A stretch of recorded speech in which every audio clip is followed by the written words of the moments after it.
Side A believes that Rise and World were both good entries and they have a preference for one or the other title. Side B believes that World is amazing. Rise is hot garbage. That does happen. There is a side that likes both of them, and there is a side that likes World. And I even agree that the World side, the ones and actively dislike Rise. The World, there's a lot of World people that actively dislike Rise and doesn't. Yeah, so there, and I will even go so far as to say that the World people that dislike Rise are mean. They're often quite mean to the Rise people, and I do think the World people started it because of course I know him. It's me. I did that. I am those people. But there are also people that just like Rise better and don't like World at all and think that the faster gameplay is good and it's good for the community. It's kind of like what happened with Dark Souls 2. But we could have had a situation in Dark Souls 2 where people like Dark Souls 1 and 3 better, and we just like Dark Souls 2 worse. But we shit on Dark Souls 2. We absolutely fucking shit on Dark Souls 2 for years. For years. And as a result, the Dark Souls 2 people became bitter and angry and barbed. They barbed themselves. Their comments are Barbie. They constantly talk about how it's the best. The Dark Souls 2 fans constantly defend themselves. They're like chihuahuas. They're like honey badgers. Anytime somebody insults Dark Souls 2, they feel like they have to immediately attack and put down the other ones and bring up Dark Souls 2 because they're used to the abuse. They're tired of it. And I think that a similar thing happened with Monster Hunter Rise. The Monster Hunter World people are the majority. They want Monster Hunter World. They think World is better. I think World is better. I don't want Monster Hunter 6 to be like Monster Hunter Rise. Now, intellectually, I'm happy with the portable mainline distinction. I'm happy that after Monster Hunter Wilds comes out, we'll have another game that's like Monster Hunter Rise that's fast-paced, action-oriented. I'm perfectly satisfied with that thing. But because the Rise people are also angry like the Dark Souls 2 people. I think that's what's gone on. And Capcom took a huge step backwards in releasing such a terrible product. Now, how could such an asymmetrical argument even come about anyway? That's what I'm about. I'll accept this argument. Like, I'll accept his premise of it. I do still think that the Rise people can be equally nasty and do exist, but he's right that it is disproportionate, and so we'll go with this. About to explore. So strap in and strap on. We're going for a ride. It's probably fair to say that most people who have played a Monster Hunter title got their start with Monster Hunter World. Take a look at this. Now, given sales figures like this, you'd have to make a lot of improbable assumptions to think otherwise. If you want to pause the video and work out the math for yourself, go ahead and do that. Okay, that wasn't too hard, right? And even if you are skeptical of using the word most, I think we can all agree that at least half of all current Monster Hunter fans got their start with World. And that fact has... Jack says, my favorite quote from Urata wasn't even your own videos. It's telling Matthew to go back to Assassin's Creed in his Elden Ring animation video. For people that don't know, my character Squirrel I'm in an animation video by Matthew, the Elden Ring. He does Elden Ring animations, and I have a little squirrel character, and I basically just tell him to get good. Little to do with the actual design of the game. After all, we don't buy games based on intricate, detailed analysis of game design. We buy them because the marketing for the title convinced us that it was worth trying out. I think it's fair to say that the reason World was so popular is because of the massive intentional marketing campaign targeted at a global audience. This campaign did include special promotion from Sony. I'm going to let him talk, but I do have a little quibble in that the game design doesn't have a effect on sales, and it's the marketing. Too binary. Obviously, the game design does have an effect on sales. If you have a YouTuber and he talks about the game design and he talks about the things that you like, and you're like, oh, that's great. Let me do that. So yeah, the marketing is important, and that's probably the reason why Monster Hunter World was popular in the West, but it's not the only reason. Now, marketing alone isn't enough. Your market you has go. to be big enough. And the PlayStation 4, Xbox One install base combined to be over 100 million strong when World launched. And yes, the game was a solid one. It had the typical Capcom polish with great visual appeal and a rock-solid build. And the Monster Hunter team never fails to deliver a great product. This too contributed to the great sales reception. But Capcom has been very transparent about the fact that they were designing and marketing Monster Hunter World for a Marketing is more than advertising, it's also word of mouth. I don't know if that's true. Like, are you saying that technically is true in like boardrooms and corporate meetings, that's how they do it? Because I'm not sure that marketing should be considered word of mouth. If I say that Capcom marketed something and I'm promoting some of their older titles, Resident Evil 1. If I'm promoting the original Resident Evil 1 and I make a YouTube video and I'm telling my friends about Resident Evil 1, can it be said that Capcom marketed it because I said something about it? I'm not sure that that's the case. Global audience. Goodbye, Biatch. They were looking to get that Western crossover appeal with this title. One thing Capcom did for World was to change certain design, interface, and story elements of the game fairly radically from previous Monster Hunter versions, while keeping the same core gameplay. So these changes fall into two different categories. So the changes that Capcom made to World were either A, changes that would have happened as a natural evolution of the series, or they were B, changes that were implemented to appeal to Capcom's idea of what a Western audience would want from a video game. So when I say natural evolution of the series, here are some examples. Natural evolution changes would include a revamped armor skill system, no load screens between map areas, voice acting, we've been waiting a long time for that, wyvern riding. So these are all evolutionary changes to gameplay mechanics and features within the game. Things you see most games do throughout the history of their series. So natural evolution changes would not necessarily lead to more new fans, since in making these changes, well, new fans had no idea what Monster Hunter was like before. So I'm getting the feeling that in the next part where he talks about Monster Hunter World, and he talks about the changes made for the sake of Westernization, he's going to, like, I'm happy to be wrong, but I feel like he's going to make the Western changes into a boogeyman, or even label things that are Western changes that maybe are not Western changes. Like the Monster Hunter World people have said, the developers have said over and over that World was closer to the Monster Hunter game that they wanted to make originally. So I feel like I'm about to see something without evidence. I'm suspicious. And therefore they wouldn't think that these enhancements were anything special. They wouldn't feel like they're getting anything new over previous versions because they haven't played a previous version before. So the second category of changes, category B, Western appeal changes, would include things like this: a strong focus on the storyline, anonymized one-off matchmaking, Call of Duty style ranged weapons. I see where this is going. Camera hijacking moments, those little times where you're walking through part of the map and something important appears and your camera automatically swings around to look at it and you have no control over what's... Yeah, that camera break thing where they pull the camera to you, that's so famously popular with the Western audience. People loved that, didn't we? Didn't we, Western people? We absolutely adored that. What's going on? Yeah, those.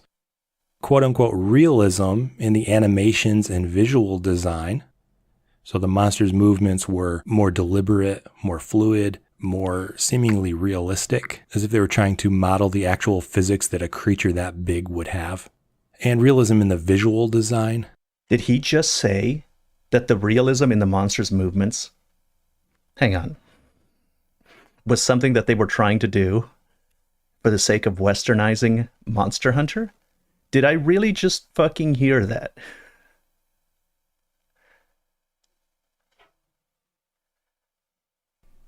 Okay. All right.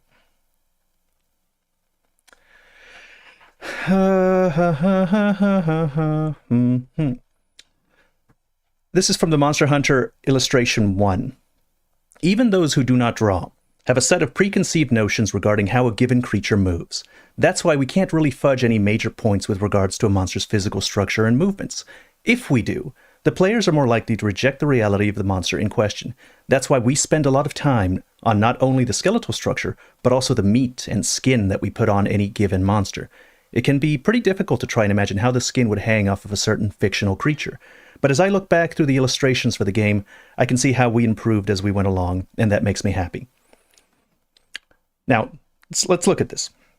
Let's look at this. They are talking about how they really wanted the creature's movement to be realistic and look realistic. And the reason why is because they wanted the player to not reject the reality of the monster. They didn't want them to suspend their disbelief more than they had to. I have like 3 or 4 things talking about this specific thing, especially in the movement. This is not a westernization thing. This is something that they've been wanting to do since day one, since Monster Hunter 1. So that's simply untrue. So more muted color palettes, environments that are just way overdeveloped in terms of the plant life and the water and in the map design in general. All right, spoon feeding HUD elements like having a big arrow show up in the middle of the screen telling you what direction to go in so you don't have to think at all. Tons of messages popping up for everything all the time, and then tutorial messages popping up and interfering. You know, I'm fairly certain Monster Hunter World also sold better in Japan and other Eastern territories. So this isn't much. This wasn't a thing where they're like, we have to capture the Western audience at the expense of our Japanese audience. So, you know, the fact that they also sold better in Japan, like, this isn't true. I don't think this is true. Massive environmental visual clutter. This is I actually didn't expect this to be such a realism thing. Let's see where it's going. Tons and tons of trees and bushes and grass everywhere and rocks and unlevel terrain just to make it look more realistic. Yeah. Okay, easy mode game features. So we had mantles introduced into the game to make the game a lot easier. Easy mode armor and weapons. And yeah, there were weapon trees and armors introduced that made you way too powerful in the beginning of the game. All right, what else are Western? Younger says there's absolutely some changes made to World that were done to better fit the global market. No, that's absolutely true. I just don't like his framing here, where it's like, oh, like easy mode, baby mode stuff, like all the negative things. The natural evolution ones, oh, those are just normal Monster Hunter improvements. Those don't have anything to do with westernization and trying to appeal to a global audience. But then the things that he seems to not like, oh, those are just for the baby Western casuals. Appeal changes, cluttered animated menus and visual elements. You know what I'm talking about there. Yes, you can click to fast forward through those menus, but basically all your menus are animated when they pop up. Zooming in on the quest board is animated. All right, and then the final one on my list here, although there are dozens more, a particular NPC in World who got a little too involved with the storyline and kept taking credit for everything that the player did. He's just putting all of the criticisms and he's laying it at the feet of the Western design choices. Why would he think that the handler was made to appeal to the Western market when the Western market hates her? Like, where's the logic? These are things that are universally disliked by a lot of people that talk about World. the handler among them. Yeah, some of these I didn't really like, but regardless of whether I liked them or not, they were changes that Capcom introduced intentionally. These are all changes that would appeal to new fans. Really? Because the handler? they bring Monster Hunter in line with what other popular video games are doing in terms of gameplay, interface design, and storytelling. When I made my video talking about Monster Hunter World and Rise, I tried to give an objective description of what the different fans wanted from the series.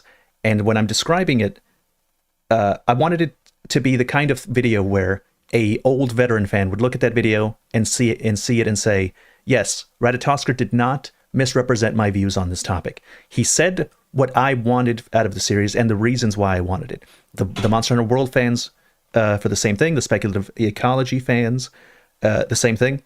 So I wanted someone to look at it and be like, yeah, that represents me. He's correct.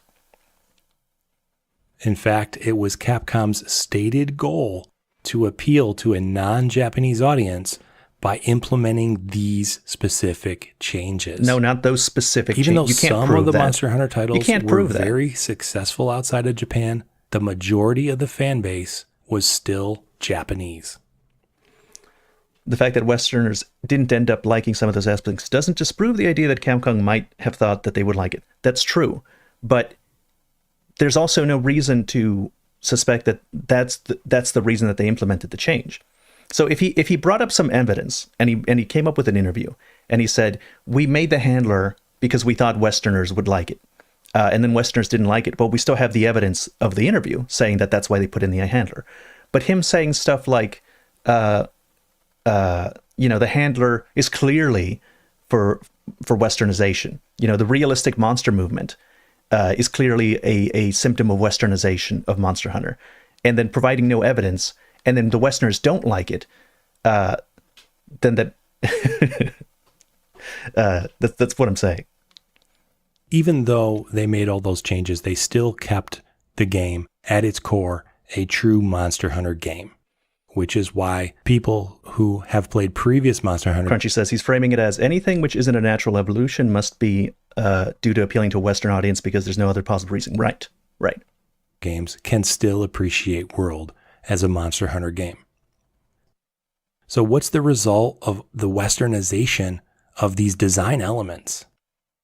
Well, the direct result is that most gamers who consider themselves Monster Hunter fans are fans of World. They're not fans of Monster He has no evidence, Hunter. but it's revealed to him in a dream, and that's good enough for me. They're fans of Western game Thank you for the elements, super chat. Okay. not necessarily Monster Hunter itself. And so the result of that is you start to see a rift in the fan base between those people who appreciate He's putting all the blame on the World people. the uniqueness of the series and those people who think it's supposed to be a AAA Western game experience. You see a rift between people who understand that the series does evolve over time and those who think each new entry in the series should be more of the same, with only subtle refinements, just like they're used to getting from other game series like Call of Duty and FIFA. So when a Monster Hunter title it's just so mean. It's like he's saying this very politely. He's saying this with a very nice tone. He's saying this in a very calm and soft manner, but he's just being mean. He's just being mean in the way that he's like FIFA and Call of Duty. Wow. deviates from these norms with these familiar Westernized design elements. A good portion of the Monster Hunter fan base will end up feeling like Capcom is getting it wrong, like they're taking a step backward. They see Rise, which is actually a much better reflection of the Monster Hunter experience over the last 15 years. They see Rise, which is a better reflection of the Monster Hunter experience. Rise, he says, is closer to Monster Hunter than World, to the essence of Monster Hunter. Oh, we got to hear about this. They see Rise as a failure. They see the differences between World and Rise as merely a result of the limitations of the Switch platform. Even though Rise uses a far more modern, more capable, more up-to-date game engine, and does things that World could never do with its outdated MT framework. Even though the next Monster Hunter title, Monster Hunter 6 or World 2 as these fans like to call it, will use the very same game engine that Rise is running on right now. In many other ways, though, this phrase taking a step backward this is a Rise person. Is more appropriate. It's funny. Yes, he's a Rise person, and I don't begrudge him being a Rise person. I understand why someone might enjoy Monster Hunter Rise over World. But it kind of funny that in his framing part where he was saying there's people A and there's people B. There's the people that like both Monster Hunter and appreciate all the Monster Hunter games. And then there's those filthy World babies. There's those filthy fucking World babies. Doesn't make any mention of the Rise people as a distinct group. Doesn't make any mention of them. There's only true Monster Hunter fans and those fucking World people. That's how he framed his argument to begin with. Than you might realize. For example, Rise is definitely a step backward, quote unquote, in terms of getting back to what Monster Hunter has always been. Before World showed up, that is. Please watch his Monster Hunter Wild Strider video. Okay. And incorporating elements that Monster Hunter pioneered and that make Monster Hunter unique among other games. Elements that define an entire genre of video games. Yeah, you know what one of those elements is? Realism in the Monster Hunter movement and designs, which you seem to not appreciate. Now, that doesn't mean that it's stagnating. On the contrary, Rise kept the natural evolution changes and pioneered even more amazing things. Fully traversable maps. Take a minute to let that sink in. Go back to World and run around the perimeter of the map. Mark out all the spots you can. I don't understand why. Okay, so he's saying that Rise is more in line to the classic Monster Hunter formula before Monster Hunter World. It's more emblematic of the spirit of the series. This is what he's saying. Okay, and then he makes an example that Monster Hunter Rise innovated and made more natural evolution changes than World did. And the thing that he's citing is the fact that you can climb on walls and you can really explore the map pretty fully. Why is that a natural evolution change and not a Western change? Where is your evidence that there's a distinction like that and that this is that this falls into the category you're saying that it falls into? Actually walk on. Because that was very popular with Western people. People love the fact that you can traverse over things and you can wall run and you can climb and you don't have to. If anything, that's a very big departure from the classic Monster Hunter's formula where you had little areas in Monster Hunter 4 Ultimate and before that. And compare that to what you can do in Rise. What's it like? Dislike? Extensive gameplay. Actually, that's not great. That actually is not great. 70%. I've never gotten below like 90. Weapon mechanics. Unique armor skills. Streamlined quest menus. And lots of quality of life improvements. And so much more. Now, those of us who've experienced multiple versions of Monster Hunter realize that every new version will always be something very different and unique within the series, and we get excited about that. We look forward to it. We revel in it. Each new version may not be our favorite. After all, for most people, their first Monster Hunter is their favorite Monster Hunter. That's just how our human brains work. But we know each new title will be a great experience. I don't think that's necessarily true. I don't think that's necessarily true. Because we're used to the Monster Hunter developers taking the time. Not under 90%, not even the difficulty options video. Yeah, even those were above 90%. To develop an entirely new title, rather than offering the same game as last year, but with minor cosmetic differences. But the world generation of fans, the ones who got their start on the fully westernized game design, not all of them, to be sure. Fully westernized but the vast game design. majority of them are different. Oh, They yeah. didn't get thrust into the quirkiness of a traditional Monster Hunter game. They didn't get a fully Monster Hunter experience. I wish I had an editor. I wish I had the money to pay an editor to like get these streams and find clips and like clip them into like a clips channel. Because if I did, I would tell him when he says that, you know, he doesn't have the quirkiness. I would ask him to find some of the quirky moments in Monster Hunter World, like some of the cats, or that moment where the cat gets eaten when you're trying to get a picture for it in Iceborne. There's quirk here. Their expectations were set based on a very particular non-Monster Hunter design philosophy. One that's more in line with what they're used to from other game series.